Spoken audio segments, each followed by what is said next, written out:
Hello and welcome to another video. So in today's video, we're going to kind of cover like a framework or a principle that will help you make decisions in the future, right?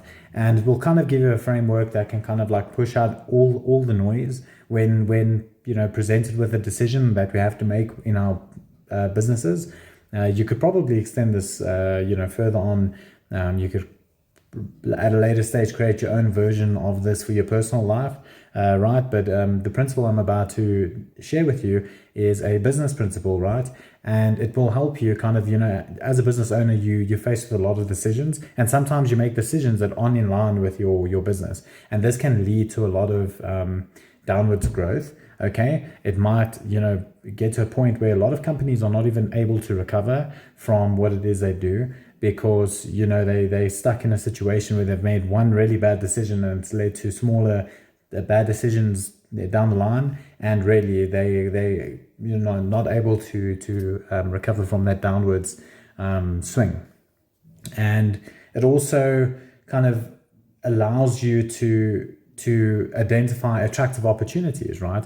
And get to a point where when you have an opportunity or a few opportunities around you, as long as they fit within the kind of like a middle circle that I'm going to show you guys, you'll be able to make a decision, and with pretty good accuracy, right? So the principle I'm talking about is called the Hedgehog principle. Okay, and the Hedgehog principle it was first written about in a book called From Good to Great, right? Where the author actually goes over quite a few different things, and one of those was the Hedgehog principle. And it also covers kind of like that flywheel I spoke about in the previous video, right? And really, the author kind of starts out with a quote, right, from like this ancient Greek parable where he says, the fox knows many things, but the hedgehog knows, one thing. And when we look at companies, companies that are like foxes know a lot of, different things. They sly, they're cunning, they always, kind of like scavenging for things. And a hedgehog, really, it knows really just one good thing, and it's really, really good at that thing, right? And its survivability is like extremely, extremely high. So we kind of like referring to foxes as like most businesses, and hedgehogs as like really great businesses. And when you want a great business, good is your enemy, right? So what you want to do is you want to kind of identify these certain areas in your business and in your life, okay, that you can kind of like you kind of like identify what it is, and then you kind of like stick within that realm. And I'm going to try and draw this out here for you, but you've all seen versions of this previously, I'm pretty sure.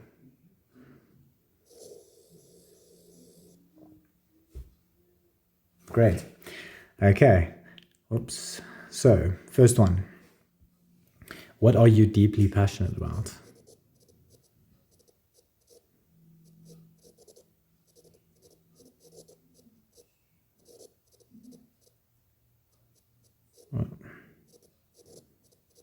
Okay, so see if I can fix that.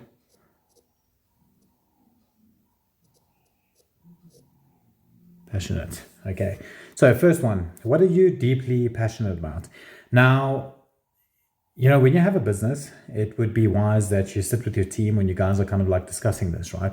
You want to find out what it is that you're deeply passionate about. You don't want to stimulate passion. You don't want to discover passion. You don't want to come up with passion, right?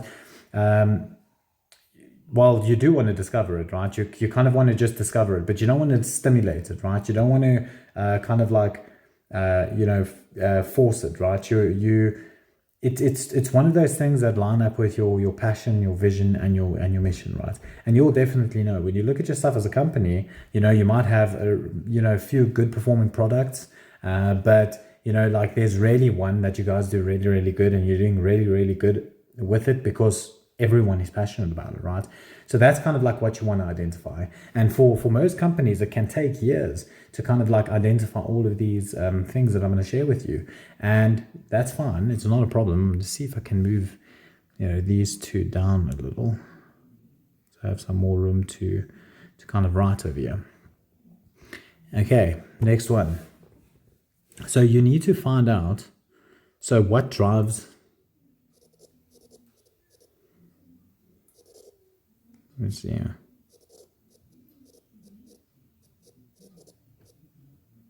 your,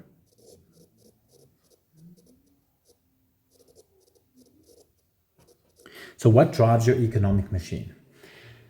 So again, yeah, like what you really want to find here is you're looking at the engine, okay, that's driving cash flow within your organization. Because without cash flow, you would not have a business.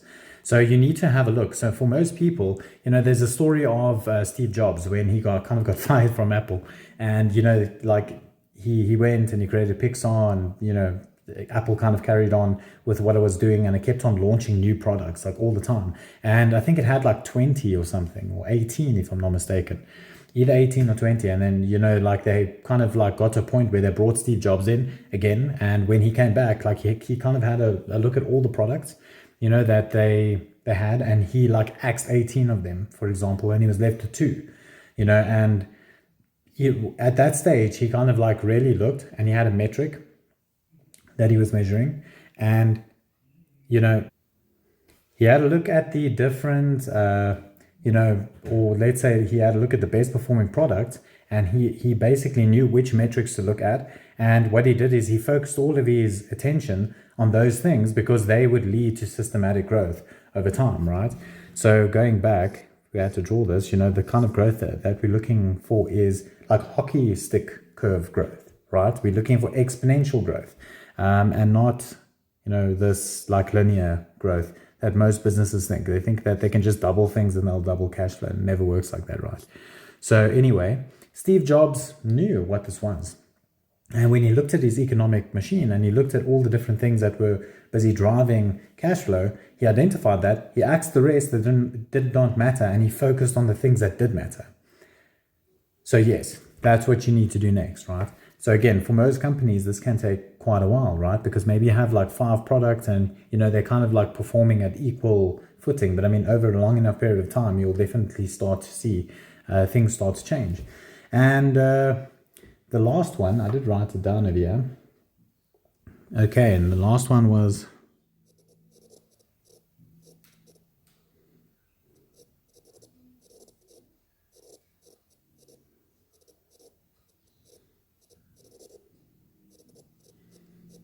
okay, so most companies do something really, really good. So what can you be best at in the world?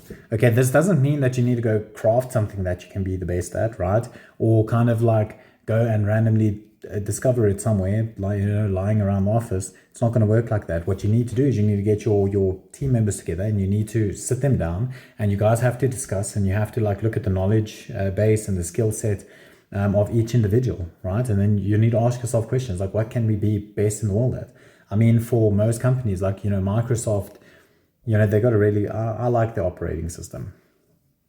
Like iPhones, I've had them all. I've had iPads, I've had iPhones, I've had Android devices and stuff. iPhone makes a really good product, right? They're really the best at their cell phones. I honestly like their cell phones. Like the battery life really lasts extremely long. It's really good product. It feels premium. Even their desktops, like it's really, really good. It works extremely, extremely well. And it's slim, it's sleek, it's new age, it's got very good security. So they're the best of the world in that department. For example, when it comes to like Adobe, Adobe is the best of the world at like photo, as far as I understand, editing software like Photoshop. So what you really want to do is you want to like kind of figure that out as well. And once you've sat with your the people in your organization, and you've come up with a list, right? So yeah, you've got 1, yeah, you've got circle number 2, yeah, you've got circle number 3. You've listed all these things out. What you want to do is you want to kind of find out where the overlap is. Right about over here. Okay. And not only do you want to stick in this quadrant, but you want to be consistent, right? Because when we look at the best companies, like again, like they like Hedgehogs, they know one strategy, they know it extremely well, and they're consistent. And most other companies are like foxes, right? They're cunning, they're not consistent at all. They're like crafty, right? A crafty fox. And you don't want to be a crafty fox, but you want to be a wise hedgehog. And really, when you're doing this, when you start to do this list, you have to understand that let's do it in green. It's fine. That the key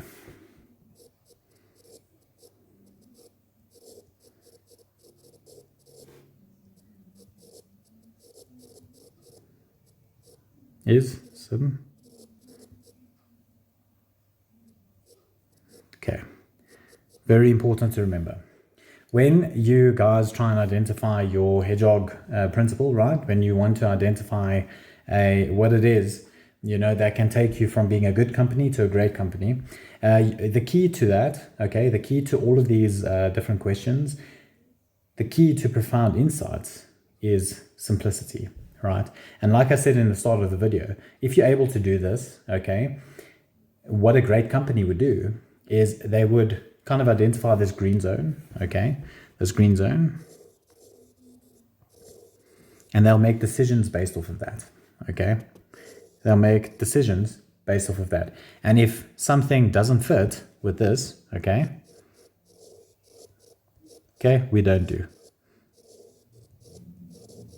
Okay, we don't do at all, okay? If something doesn't fit within the green zone, we don't do it at all.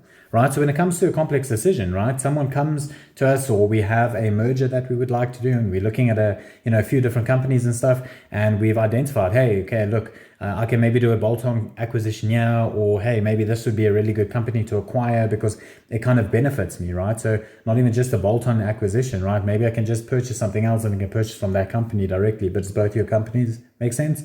But if that doesn't fit within, what we're deeply passionate about, what drives our economic machine, and what we're the best in the world at, we're not even going to touch it, right? We're not even going to waste money, because you might potentially see let's say like shiny object, right? Like he has an object, okay, and it's there off in the distance, and it's blinking, and you want to avoid this thing, right? Because this thing over here can lead to your downfall.